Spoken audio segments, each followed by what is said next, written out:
October 25 ஜெர்மனியில் ஒரு car வேகமாக போயிட்டு இருந்துச்சு. திடீர்னு அந்த கார் ஆக்சிடெண்ட் ஆச்சு.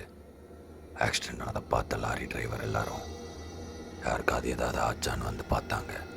அந்த காருக்குள்ளே நிர்வாணமாக ஒரு ஆள் அடிபட்டு கிடந்தான்.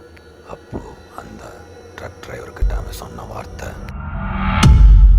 1984 ஜெர்மனியில் குந்தர் ஸ்டால் அப்படின்ற நபர் தன்னோட மனைவியிடம் சொல்கிறாரு, என்னை யாரோ ஃபாலோ பண்ணுறாங்க அப்படின்னு.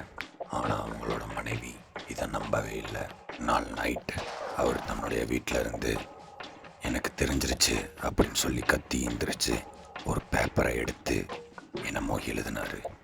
ஆனால் கொஞ்ச நேரத்தில் தான் எழுதின லெட்டரில் ஒரு மார்க் மாதிரி பண்ணி வச்சுட்டு போயிட்டார்.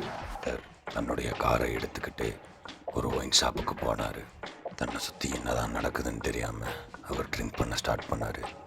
ட்ரிங்க் பண்ணிவிட்டு மறுபடியும் யாரோ வீட்டுக்கு போய் என்னை யாரோ ஃபாலோ பண்ணுறாங்க, ப்ளீஸ் என்னை காப்பாற்றுங்க அப்படின்னு யாரோ தெரியாதவங்க வீட்டுக்கு போய் வெளியே நின்று புலம்பியிருக்காரு.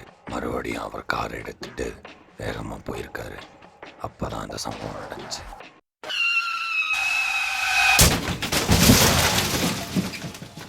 அவர் போன கார் திடீர்னு ஆக்சிடெண்ட் ஆயிடுச்சு.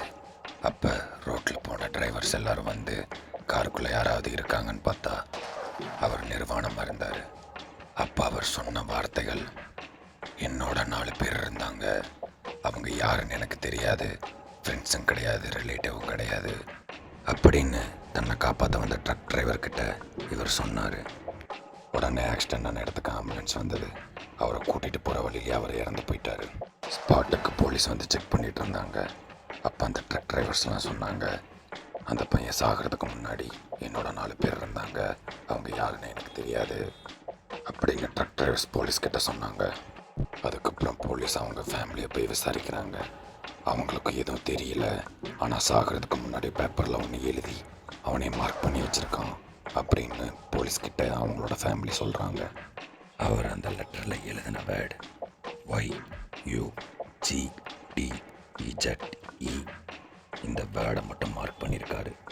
இந்த வேர்டுக்கான அர்த்தம் என்னன்னு இன்னும் வரைக்கும் யாருக்குமே தெரியல. ஏன் போலீஸால் கூட கண்டுபிடிக்கவே முடியல. 2025 மறுபடியும் இந்த கேஸ் கோர்ட்டுக்கு வந்துச்சு. கோர்ட்டில் சொன்ன பதில், அவர் மனநலம் பாதிக்கப்பட்டிருந்தார், அதனால் ஆக்சிடெண்ட் ஆயிடுச்சு அப்படின்னு கோர்ட்டு தீர்ப்பு கொடுத்துருச்சு. ஆனால் இதில் பெரிய கேள்வியே, அந்த வேர்டுக்கான என்ன அர்த்தம், அந்த 4 பேர் எதுக்கு அவரை ஃபாலோ பண்ணாங்க, இன்னும் வரைக்கும் யாருக்குமே தெரியல. மறக்காமல் உங்களோட கருத்தை கமெண்டில் சொல்லிட்டு போங்க. நான் இப்போ தான் யூடியூப் சேனல் ஸ்டார்ட் பண்ணி கொஞ்சம் கொஞ்சமாக வீடியோ போட்டுட்ருக்கேன். முடிஞ்ச வரைக்கும் சப்ஸ்கிரைப் பண்ணுங்கள், உங்கள் சப்போர்ட்டை கொடுங்க. தேங்க்யூ ஃபார் வாட்சிங் திஸ் வீடியோ.